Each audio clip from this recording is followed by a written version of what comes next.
Au nom du Père, du Fils, Saint-Esprit, un seul Dieu, Amen, que sa bénédiction repose sur nous tous, Amen. Aujourd'hui, nous allons traiter le 12e chapitre de l'épître de Saint Paul aux Romains.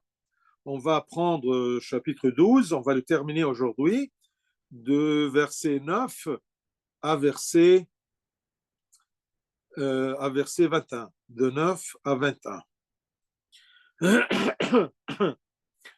Que la charité soit sans hypocrisie. Ayez le mal en horreur. Attachez-vous fortement au bien. Par amour fraternel, soyez pleins d'affection les uns pour les autres. Par honneur, usez de prévenance réciproque. Ayez du zèle et non de la paresse. Soyez fervents d'esprit. Servez le Seigneur. Réjouissez-vous en espérance. Soyez patients dans l'affliction. Persévérez dans la prière. Pourvoyez aux besoins des saints, exercez l'hospitalité, bénissez ceux qui vous persécutent, bénissez et ne maudissez pas. Réjouissez-vous avec ceux qui se réjouissent, pleurez avec ceux qui pleurent. Ayez les mêmes sentiments les uns envers les autres. N'aspirez pas à ce qui est élevé, mais laissez-vous attirer par ce qui est humble. Ne soyez point sages à vos propres yeux. Ne rendez à personne le mal pour le mal. Recherchez ce qui est bien devant tous les hommes. S'il est possible, autant que cela dépend de vous, soyez en paix avec tous les hommes. Ne vous vengez point vous-même, bien-aimés, mais laissez agir la colère, car il est écrit, à moi la vengeance, à moi la rétribution, dit le Seigneur. Mais si ton ennemi a faim, donne-lui à manger. S'il a soif, donne-lui à boire. Car en agissant ainsi, ce sont des charbons ardents que tu amasseras sur sa tête. Ne te laisse pas vaincre par le mal, mais surmonte le mal par le bien. Gloire à Dieu éternellement. Amen.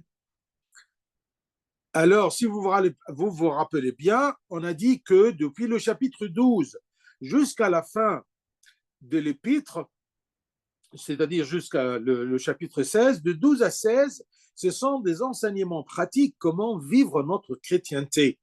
Il n'y a rien de dogme là-dedans, mais c'est ce qu'on appelle la théologie morale, c'est-à-dire comment vivre notre croyance, mais d'une façon pratique. Si vous vous rappelez, au commencement du chapitre 12, de 1 à 8, on a commencé à parler à propos des vertus et des talents et qu'on devrait toujours être couronné par l'humilité et se livrer à Dieu. Ensuite, maintenant, du verset 9 à 21, eh bien, il va parler à propos des vertus dans la société chrétienne, la relation entre les chrétiens eux-mêmes. Alors ici, l'apôtre Paul passe aux vertus qui devraient caractériser la communauté chrétienne. Comment être chrétien? Comment être vraiment la lumière du monde? Comment être le sel de la terre? Comment donner le bon exemple d'enfant de Dieu devant les gens? Et s'il vous plaît, dès maintenant, ne me dites pas que c'est difficile de pratiquer ces vertus ou ces commandements. On ne peut rien faire sans Dieu. On ne peut rien faire sans une relation intime, profonde, sincère avec le Christ, par la prière et par sa parole, par la connaissance du Christ. Donc, soyez toujours courageux et ayez toujours l'espoir que sans lui, on ne peut rien faire. Mais en lui et par lui et pour lui, on peut tout faire. Donc ici, Saint Paul, il présente les vertus qui caractérisent la communauté chrétienne. Et ces vertus-là commencent par, par l'amour. Ici, en français, il y a deux termes pour l'amour. Quand on dit amour, peut-être en français c'est un peu sensuel, mais le français biblique, il dit la charité. Mais en arabe, c'est le mahabba. Mahabba, hub, alors c'est aussi, il y a cette nuance-là. Mais on va parler à propos de la charité, c'est-à-dire l'amour entre les membres de la communauté et même l'amour aussi entre les amoureux. Que la charité soit sans hypocrisie. Ayez le mal en horreur. Attachez-vous fortement au bien. Combien de relations dans ce monde-là relèvent du terme amour? Beaucoup de relations, beaucoup de sentiments, on l'appelle amour. Comme par exemple l'amour émotionnel avec des mots seulement.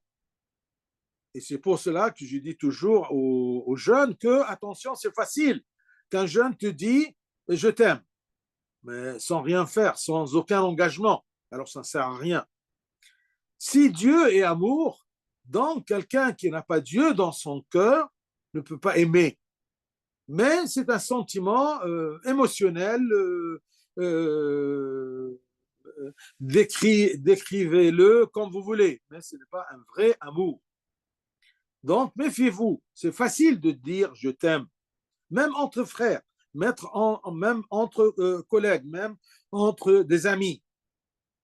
Mais c'est un genre d'amour qui est seulement avec des mots, sans aucun effort, sans aucun sacrifice, sans aucun peur pour l'autre. L'amour qui attend un retour pour un intérêt ou un bénéfice personnel, ce n'est pas un vrai amour. Tout cela est absolument, absolument inacceptable devant Dieu. Et c'est pourquoi qu'on l'appelle un amour hypocrite, un amour qui ne cherche que ses intérêts. Leur véritable amour est sans hypocrisie. C'est celui qui jaillit du cœur par un don illimité. Je donne, l'amour c'est donner, l'amour c'est chercher le bien de l'autre et qui est récompensé par Dieu, pas par la personne que j'aime. Un amour avec une attente de retour, ce n'est jamais un amour, parce que l'amour c'est donner, ce n'est pas prendre, et donner c'est plus fort que prendre. Et celui qui a cet amour sans hypocrisie, se retrouve à haïr tout mal. Il ne peut pas supporter le mal. Que la charité soit sans hypocrisie, ayant le mal en horreur. Pour moi, je ne peux pas supporter le mal. Ça, c'est une personne qui sait aimer. Donc, l'amour est équilibré avec le fait de haïr tout mal. Nous ne pouvons faire du mal qu'à ceux que nous haïssons. Donc, si quelqu'un te fait du mal, sûrement il ne t'aime pas. Et lorsque nous aimons quelqu'un, nous constatons que nous faisons tout le bien possible pour lui, avec une spontanéité étonnante. C'est ça l'amour. Comment j'aime quelqu'un, comment je peux aimer une fille en lui faisant mal même dans la société. D'accord? Quand quelqu'un vous dit je vous aime, d'accord, eh bien, regardez, est-ce qu'il cherche votre bien ou son bien? Ton intérêt ou son intérêt? D'accord? Donc, c'est ça la balance de l'amour avec hypocrisie ou l'amour sans hypocrisie, aimé et honoré aux yeux de Dieu. Par amour fraternel, soyez pleins d'affection les uns pour les autres. Par honneur, usez de prévenance réciproque. L'amour fraternel, c'est ce qu'on appelle aussi l'amitié. Mais attention, l'amitié a comment dire, des conditions. C'est toujours de chercher ton bien aussi. Parce que l'amitié, c'est un genre d'amour. Et un amour sans hypocrisie. Chaque relation à la fac, à l'école, au travail, d'accord, dans l'immeuble, nos voisins, vous dites c'est un ami. Eh bien non, attention, ce sont des connaissances, mais pas une amitié. Ami, tu peux avoir un seul ami, une seule amie, d'accord, mais plusieurs connaissances. Donc, ne mélange pas les connaissances avec l'amitié. L'amitié, c'est un amour fraternel, c'est comme un frère qui t'aime, il ne cherche que ton bien et ton intérêt, sans penser à ce qu'il gagne d'après cette relation-là. Donc, l'amour fraternel, ce n'est pas la courtoisie du monde où les gens se complimentent de différentes manières, toutes de façon formelle, extérieure, mais pas quelque chose de profond, pas quelque chose de vrai. Quant à la véritable amitié, ou cet amour fraternel, elle est celle qui vient du cœur un cœur qui aime, un cœur qui cherche le bien de l'autre, se manifestant sous la forme d'offrande et d'honneur envers l'autre. Je peux sacrifier, je ne veux pas dire me sacrifier, mais ça c'est le top de l'amour, de se sacrifier pour l'autre, de perdre pour que l'autre gagne. C'est ça l'amour, le vrai. Mais toute la courtoisie entre les gens, d'accord, ou les belles paroles, ça c'est autre chose. Le mot le terme affection les uns pour les autres signifie que nous prenons l'initiative d'être gentils envers les autres et pas seulement de recevoir de la gentillesse. On demande toujours que les gens soient gentils envers nous. Et est-ce que toi, tu es gentil? D'accord? Et si tu es gentil vers les autres, est-ce que tu es gentil pour avoir le retour de gentillesse ou tu es gentil parce que tu es chrétien? Pourquoi on est toujours déçu des autres? Parce qu'on donne et on attend le retour. Mais ce qui est normal, c'est qu'on donne pour être récompensé par Dieu. C'est celui qui voit dans le secret et il te récompense, d'accord, dans le royaume. D'accord? C'est ça, comment agir envers les autres. On ne cherche pas le retour, mais on donne sans comme on dit toujours dans le monde, quand on aime, on ne compte pas. Moi, je dis toujours, on ne compte pas combien de fois il m'a pardonné, combien de fois j'ai pardonné et lui, il m'a pardonné. On ne compte pas ceci. D'accord? Mais on donne parce qu'on aime. Verset 11, ayez du zèle et non de la paresse, soyez fervents d'esprit, servez le Seigneur. Nous devons nous efforcer d'acquérir des vertus et lorsque Dieu voit nos efforts, il nous récompense avec de la ferveur spirituelle et de l'enthousiasme dans notre relation avec lui, afin que nous l'adorions sincèrement. On veut plaire à Dieu. On aime parce on est plein d'amour de Dieu. On aime pour plaire à Dieu. C'est comme ça qu'on n'est jamais déçu de notre amour envers les autres, même s'ils ne nous aiment pas. Vous voyez? Mettez dans votre tête, j'aime parce que je suis enfant de Dieu. Il m'a aimé, il m'a appris comment aimer, il a rempli mon cœur de son amour. C'est pour cela que je reflète cet amour-là dans la société. Donc, nous devons avoir du zèle et non de la paresse pour servir Dieu. Nous devons nous efforcer à acquérir des vertus. Et lorsque Dieu voit nos efforts, eh bien, il va nous récompenser. Et la meilleure récompense, c'est de se réjouir de Dieu.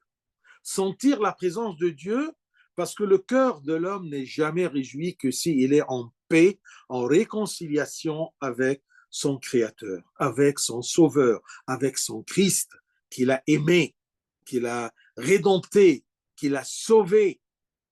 Il a donné tout, d'accord, sans attendre, d'accord, quelque chose de vous, parce qu'on ne peut pas donner à Dieu. Mais même si on plaît à Dieu, on essaie de le plaire, c'est tout simplement pour notre bien. Et bien sûr, nous devons s'efforcer à acquérir des vertus, et l'inverse aussi est également vrai. Lorsque nous adorons le Seigneur et le prions souvent, la chaleur de l'esprit s'enflamme en nous, ce qui nous pousse à nous efforcer dans les domaines spirituels et les vertus pratiques sans paresse. C'est pour cela que je vous dis, ne dites jamais on ne peut pas, ce sont des paroles idéalistes, on ne peut pas la vivre. Non, tu peux la vivre si tu es en relation avec Dieu, si tu es un vrai chrétien. Tu sais la valeur de ton Christ et tu as confiance dans ton Christ qui t'a sauvé, qui t'a donné l'Esprit Saint, qui habite en toi et qui œuvre en toi.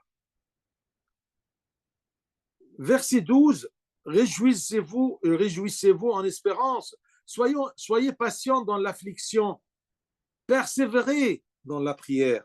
Vous voyez, Parfois, je n'arrive pas à être patient, mais parce que tout simplement, tu ne persévères pas dans ta relation avec Dieu, dans ta prière. Quand tu sens une faiblesse dans un domaine ou envers quelqu'un, eh bien, prie le Seigneur, qu'il t'aide, d'accord? Non pas qu'il t'aide, que l'autre soit changé, d'accord? Mais non, toi d'abord. Toi, ce qui compte, c'est toi. Qu'est-ce que tu fais? Qu'est-ce que tu sens? Qu'est-ce que tu présentes? Patience et espérance dans l'affliction, les tribulations, eh bien, sur notre chemin vers l'éternité, nous rencontrons de nombreuses tribulations dans le but de cette tribulation et de Satan de nous entraver, de nous blesser, de nous faire tomber. Eh bien, Saint Paul nous propose donc la solution, qui est la joie dans l'espérance, c'est-à-dire le regard fixé sur la gloire qui va se révéler en nous le jour, d'accord, du jugement, le jour du royaume. Car la détresse est notre champ de profit et d'obtention de la récompense céleste. On ne peut pas être victorieux et glorifié que s'il y a une guerre. Et il n'y a pas une guerre sans ennemi, il n'y a pas de guerre sans combat. Alors, si même tu considères que la vie sur terre est un combat pour l'enfant de Dieu, eh bien, c'est un domaine pour notre gloire. C'est à travers ces tribulations-là qu'on est couronné, qu'on est honoré par Dieu. Donc, c'est bien qu'on dit que la détresse et les tribulations est notre champ de profit et d'obtention de la récompense céleste et de se réjouir de notre Christ. Dans un bon chrétien dans les tribulations, avec la prière, persévérer dans la prière, eh bien, il sent la présence de Dieu. Et ça, c'est la joie de l'homme, de sentir que Dieu est présent. L'homme triste, l'homme qui n'est pas joyeux, c'est un homme qui ne sent pas la présence de Dieu. Et c'est pour cela qu'il y a beaucoup de gens qui commencent à nier la présence de Dieu, parce qu'ils ne le sentent pas. Ils n'arrivent pas à le sentir, parce qu'ils sont loin de lui, parce qu'ils ne suivent pas la loi de Dieu, les commandements de Dieu. Dieu nous a donné les commandements pour nous préparer, pour nous fixer sur le bon chemin. D'accord? Il ne cherche pas à nous embêter avec des commandements comme des poids sur les épaules. Non. Il nous a dit, venez, parce que mon joug est léger. D'accord? Et celui qui est en peine, qu'il se détourne vers lui, vers moi, le Christ, qui soulage son fardeau. Donc, si nous réussissons et persévérons dans la prière, comme si nous disions que rien ne nous sépare de l'amour de Christ, je prie toujours, je me refuge en Dieu, d'accord, dans n'importe quel mal. Alors nous trouvons une grande aide et une grande force auprès de Dieu qui nous soutient. Tu ne peux rien faire tout seul. Si Dieu te demande, demande-lui t'aider. Demande-lui de donner la grâce, d'accord, d'accomplir sa volonté. Et la volonté de Dieu, ce sont ses commandements. Donc, vous voyez le chapitre 12, si vous prenez, d'accord, chaque verset en disant où suis-je de ce verset, où suis-je de ce commandement, eh bien, tu peux analyser ta vie. Tu peux faire le bilan de ta spiritualité, le bilan de ton effort spirituel dans ce monde-là. Et c'est ça, c'est notre but comme chrétien. Verset 13. Pourvoyez aux besoins des saints, exercez l'hospitalité. Donner aux nécessiteux et aux étrangers, c'est quelque chose de très important parce que ça, c'est une pratique d'amour, mais toujours avec sagesse. Je vous ai dit que n'importe quelle vertu doit être couronnée par la sagesse. Et c'est ça le discernement. Comme il est beau, le titre Saint Paul donne aux pauvres, il les appelle les saints, donnés aux saints, à cause de la difficulté de la vie qu'il endure, de l'injustice des riches et les injustices de la société et de la cruauté des arrogants à leur égard. C'est pour cela qu'ils les regardent comme vraiment des saints qui luttent malgré toute cette injustice-là et ce besoin où ils vivent quotidiennement, eh bien, ils se dirigent toujours vers Dieu. C'est ça les meilleurs, d'accord, disons martyrs qui meurent chaque jour. Il désigne aussi les saints, bien sûr, les croyants qui sont sanctifiés en Christ. Et même pour les pauvres, en arabe, on les appelle Ikhwat al-Rab, les frères du Seigneur, pour nous montrer la valeur de ces chrétiens, d'accord, qui sont dans le besoin. Bien sûr, quand on donne, d'accord, on ne diffère pas, mais d'abord, la maison, ensuite ceux qui sont à l'extérieur. Vous voyez? Le terme pourvoyer signifie que chaque membre du corps doit participer à ce service envers son frère dans le besoin. Les saints, et le mot saint ici, sûrement ce n'est pas les saints qui ne connaissent pas, sûrement ce n'est pas des personnes, des nécessiteux qui ne connaissent pas le Christ. Sûrement ce sont des chrétiens qui sont dans le besoin. Comment veux-tu que tu sois, d'accord, à l'aise et content en sachant qu'il y a des frères et des sœurs qui sont dans le besoin? C'est pourquoi que l'Église primitive vivait une vie appelée la vie de communion, où il n'y avait pas de différence naturelle et où tout le monde était satisfait. Chacun avait ses besoins, même dans l'Acte des Apôtres. Vous voyez, quand on était dans l'esprit de communion, jusqu'à ce que tous les gens ramenaient leurs biens aux pieds des apôtres, ensuite on distribuait selon le besoin de chacun.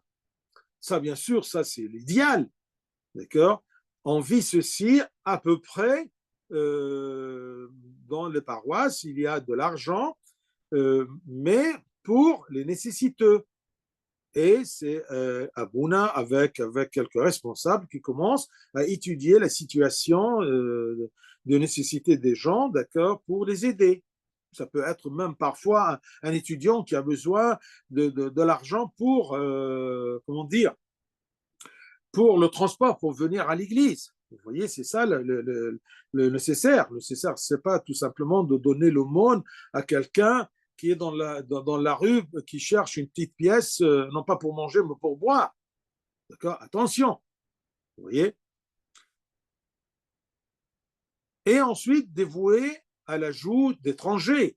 Ayez un intérêt constant pour ces étrangers qui viennent, ils ont besoin d'intention et de générosité, de hospitalité. Mais attention, hospitalité a plusieurs formes. Ce n'est pas d'inviter les gens chez vous, même si vous ne les connaissez pas. Non, attention, on a besoin de sagesse. Hospitalité, d'accord, ça dépend de la situation. Et même dans la vie monastique, il y a une règle, d'accord, une règle d'hospitalité. On dit si il y a un étranger qui vient, vous le recevez au monastère pour 3 jours et 2 nuits. Plus que ça, ou bien qu'il quitte, ou bien qu'il travaille.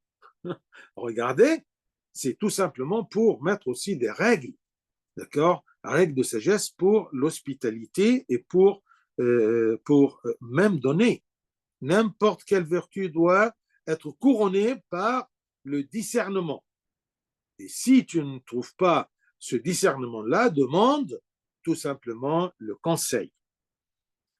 Donc, les étrangers ont besoin d'aide, non seulement financièrement, mais aussi psychologiquement. Beaucoup souffrent d'isolement et d'un sentiment de solitude, soit parce que des gens sont préoccupés loin d'eux, d'accord, chacun est dans sa préoccupation. Mais s'il y a quelqu'un qui vient à côté de vous-même et vous le connaissez, d'accord, et il a besoin d'un petit bonjour, eh bien dites, est-ce que vous n'avez pas besoin de quelque chose, d'accord, et donnez tant que vous pouvez. Donc, les gens s'éloignent des autres. Chacun est plongé dans ses soucis. Mais si, par exemple, il y a quelqu'un qui déménage d'un pays à un autre et ils ont besoin de quelqu'un qui leur donne de l'attention et de l'amour, des conseils même. D'accord? Eh bien, vous voyez, l'hospitalité a plusieurs faces. Mais je dis toujours, attention, chaque vertu doit être couronnée par, d'accord, par le discernement et la sagesse. Ensuite, 14. Bénissez ceux qui vous persécutent. Bénissez et ne maudissez pas. Bénir ceux qui vous persécutent, Saint Paul nous conduit ici progressivement vers la montagne des commandements, le sommet des commandements qui est le traitement des méchants. Un cœur qui aime, c'est trop difficile pour lui de haïr même ses ennemis. Ça, c'est un sommet de vertu. Mais on ne peut pas arriver à ce sommet-là que par le Christ et par être envahi par l'amour de Dieu. Son commandement, tu ne maudiras pas, est difficile d'être acceptable. Mais comment puis-je bénir et prier pour le bien-être de quelqu'un qui me persécute, m'opprime et me prive de mes droits? La réponse est que le péché est une faiblesse. Ces méchants-là, ces gens injustes, sont faibles. C'est pour cela que je prie pour eux, pour que Dieu leur donne la force, d'accord, de sortir de cette prison de méchanceté et d'injustice. C'est lui qui me persécute est tombé sous la main du diable. Je dois donc prier pour lui afin que Dieu le sauve et prier pour que son cœur puisse se transformer, pour qu'il devienne un membre, d'accord, du troupeau de Dieu, qui sait. Comme exactement cela est arrivé à Saint Paul lui-même. Il a vécu ceci. Dieu l'a rencontré, il a changé son cœur. D'un persécuteur de l'Église de Dieu à quelqu'un, d'accord, qui, non pas un bon chrétien, mais un missionnaire, un apôtre. Donc, le cœur qui aime, le cœur qui est avec Dieu, c'est ça qui compte d'abord. Tu ne peux pas rentrer envers ces commandements-là et tu vas essayer de pratiquer et tu es loin de Dieu. Tu es loin de la source de la force, de la source de la grâce d'être enfant de Dieu et être un homme qui sait aimer. Celui qui aime pardonne. Je bénis le persécuteur car ces persécutions deviendront des médailles sur ma poitrine devant le Christ. Regardez comment on regarde à ces persécuteurs-là. Si le monde me persécute et moi je persévère, d'accord, et je persévère dans la prière et ma relation avec Dieu, sûrement Dieu va me récompenser, va m'aimer, va regarder en me disant, tu es mon fils, viens, rentre dans la joie de ton père. Dans les guerres antiques, le brave soldat était fier de ses blessures et de ses membres amputés qu'il portait avec honneur. Eh bien, c'est exactement nos blessures. Même les blessures de Christ sera dans le royaume pour nous rappeler toujours de son amour envers nous. Il était persécuté, blessé, d'accord, pour nous. Donc, nous avons pitié des coupables parce que le péché est une faiblesse. Et nous acceptons la détresse de la main de Dieu parce qu'elle est pour notre bien, pour notre formation, pour notre transformation en enfant de Dieu. Et nous débordons de l'amour divin qui habite en nous. Alors nous les bénissons et prions pour eux.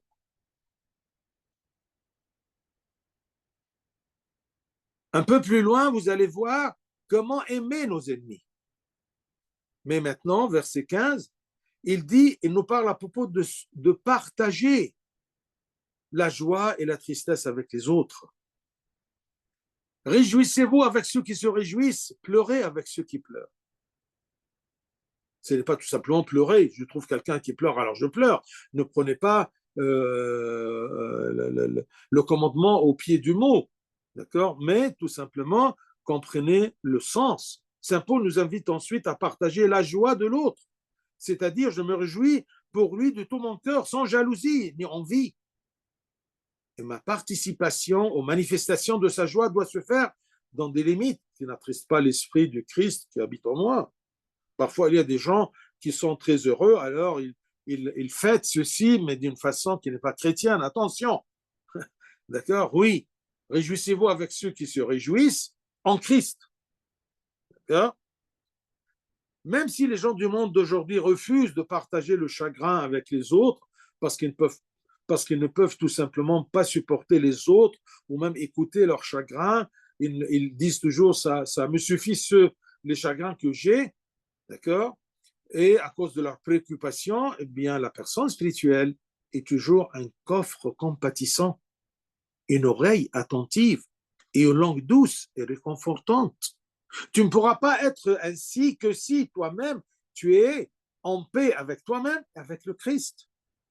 Donc, réjouissez-vous avec ceux qui se réjouissent, pleurez avec ceux qui pleurent, partagez avec les autres leur joie et leur détresse. D'accord? Tu ne peux pas pratiquer ceci que si toi-même tu es en paix avec le Christ.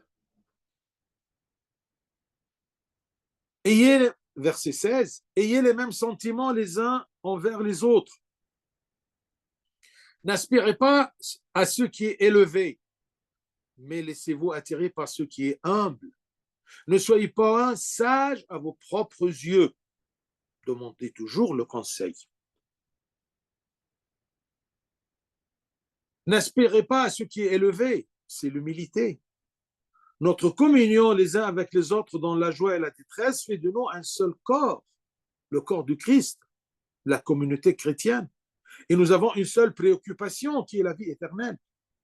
Si toute la communauté est préoccupée par la vie éternelle, eh bien, ils seront un seul but, un seul cœur. Nous ne sommes pas concernés par les choses matérielles du monde et l'orgueil de vie, les choses élevées, mais plutôt cette communion nous conduit vers l'humilité, c'est-à-dire que nous imitons les saints humbles et suivons leur exemple. Le meilleur personnage humble, c'est le Christ. Comment il a vécu? D'accord? Selon son humanité, prenez le Christ. Dis-toi dans cette situation, si le Christ est à côté de moi, comment il va agir. Et comme ça, nous imitions le Christ. Parmi les vertus d'une personne humble, c'est d'écouter, d'apprendre, d'obéir et de se soumettre. Pourquoi les gens, même dans la même famille, pourquoi il y a des membres qui n'écoutent pas? Parce qu'ils ne sont pas humbles. Ils refusent d'écouter les autres, ils refusent de profiter de la connaissance des autres. Ils sont sages aux yeux d'eux-mêmes, aux yeux d'eux-mêmes. Donc, une personne humble est une personne qui arrive à écouter les autres, à apprendre et à obéir, à se soumettre. Pourquoi les gens ne se soumettent pas à Dieu? Parce que tout simplement, ils ne sont pas humbles. Pourquoi la personne ne se soumet pas à son patron, à son directeur? Parce qu'il est sage à ses yeux lui-même. Quant à l'arrogant et au sage, à ses propres yeux, il est celui qui marche selon ses caprices et ses opinions personnelles, sans se soumettre au guide, à son père spirituel, à l'Église, ou même à Dieu lui-même.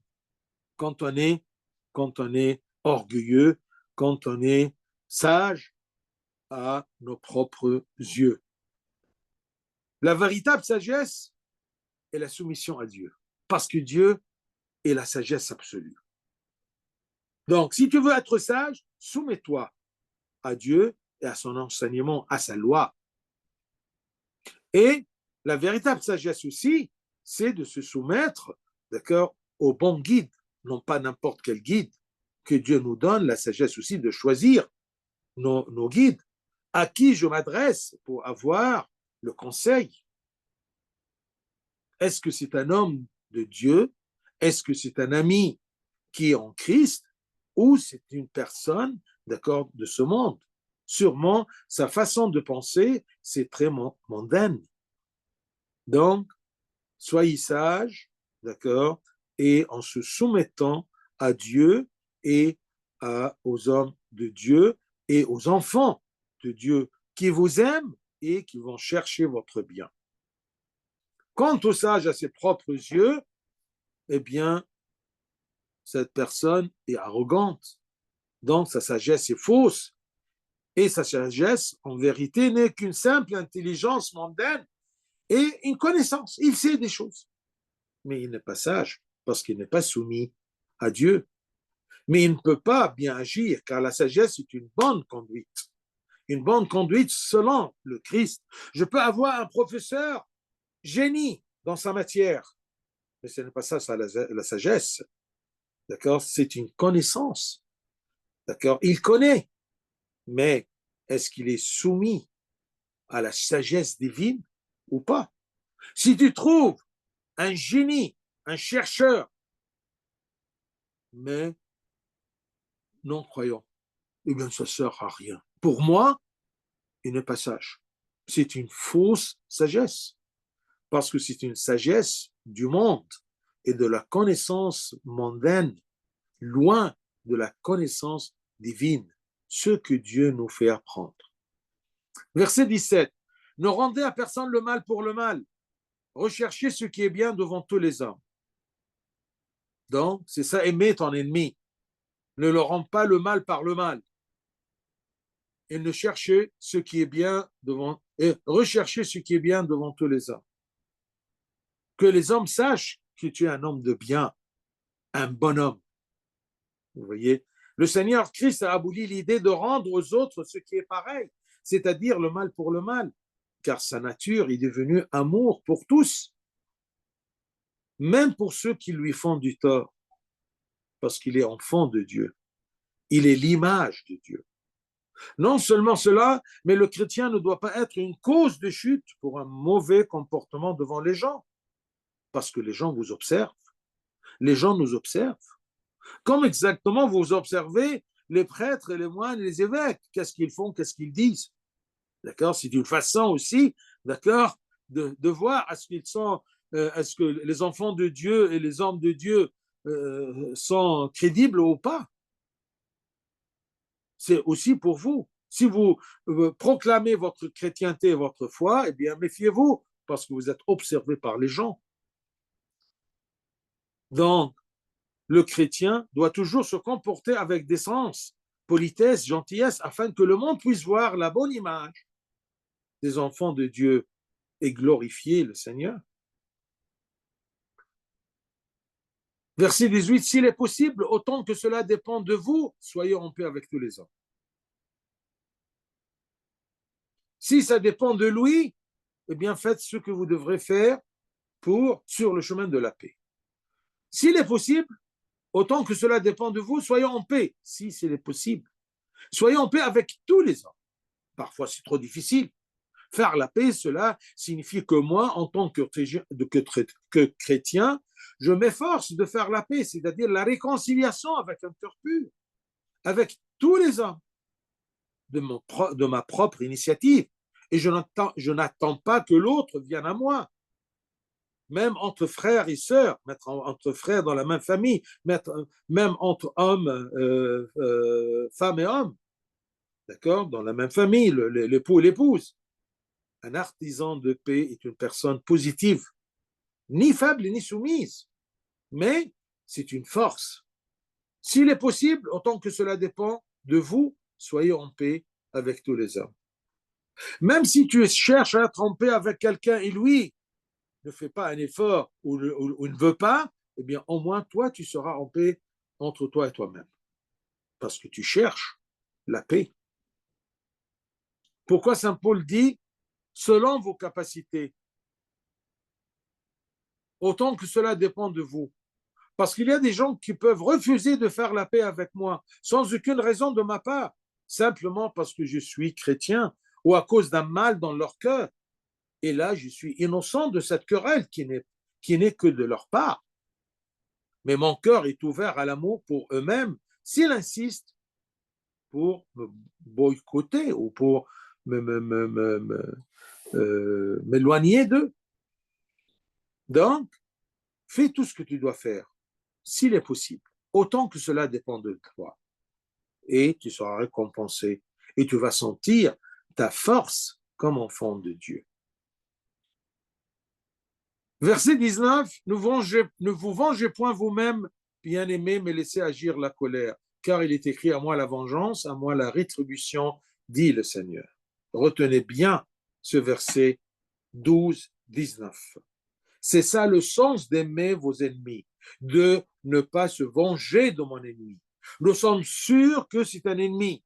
Nous sommes sûrs et convaincus qu'il me fait du mal. Mais l'importance, c'est de ne pas se venger de lui. Vous allez voir que verset 20 me dit, mais si ton ennemi a faim, donne-lui à manger, s'il a soif, donne-lui à boire, car en agissant ainsi, ce sont des charbons ardents que tu amasseras sur sa tête pour qu'il sente le mal qu'il fait. Mais malgré ça, s'il ne change pas, eh bien tant pis pour lui, c'est lui le perdant. Il ne fait aucun doute que l'âme lésée qui subit de l'injustice lutte avec la colère et le désir de vengeance. Ici, saint Paul, comme sage médecin, oriente le croyant, l'enfant de Dieu, vers une voie psychologique et spirituelle saine pour évacuer cette colère et ce désir de vengeance en disant, laissez place à la colère divine. Que Dieu se mette en colère à votre place. Parce que sûrement sa colère sera bien équilibrée, ça sera bien d'un cœur qui aime. Regardez la colère d'une mère envers son enfant, une mère qui aime son enfant et une mère qui déteste son enfant. Ça, c'est une colère et ça, c'est une colère, mais complètement différente. Donc, que Dieu se met en colère à ta place. Dieu se met en colère à votre place et dans sa colère, il se vengera de vous. D'accord? Il se vengera pour vous, car Dieu est juste et il est le seul à avoir le droit de punir, car il est sans péché. Mais toi, tu ne peux pas te venger. Nous laissons à Dieu, le Père sage, le soin de discipliner et d'enseigner la justice à ses enfants et à tout le monde autour de nous. Quant à moi, je prie pour ceux qui m'ont fait du tort. Je ne me venge pas, mais je prie pour eux et pour moi aussi de supporter et de pouvoir aimer. Cela mettra fin à notre haine envers l'oppresseur. Il n'y aura plus de place pour se réjouir de sa peine si la main de Dieu s'étend pour le discipliner. Parce que parfois, je veux me venger et parfois, je me réjouis du mal de mon ennemi. Eh bien ça, c'est contre aimer vos ennemis. Ne vous réjouissez pas du malheur de vos ennemis. Au contraire, eh bien, cette personne qui cherche à ne pas se venger, à se libérer de ce sentiment de haïr, eh bien, il est ici dans une position qui appelle à la pitié pour lui à cause de la vengeance de Dieu. C'est Dieu qui va se venger, pas toi.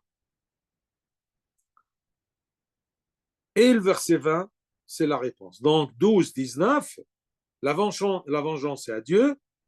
Verset 20, si ton ennemi a faim, donne-lui à manger, s'il a soif, donne-lui à boire. Car en agissant ainsi, eh bien, vous essayez avec une force de le transformer. C'est comme si ce sont des charbons ardents que tu amasseras sur sa tête. Il doit agir, il doit se réveiller. D'accord? Mais s'il ne le fait pas, eh bien, c'est son affaire, ce n'est pas à toi de te venger. Verset 21.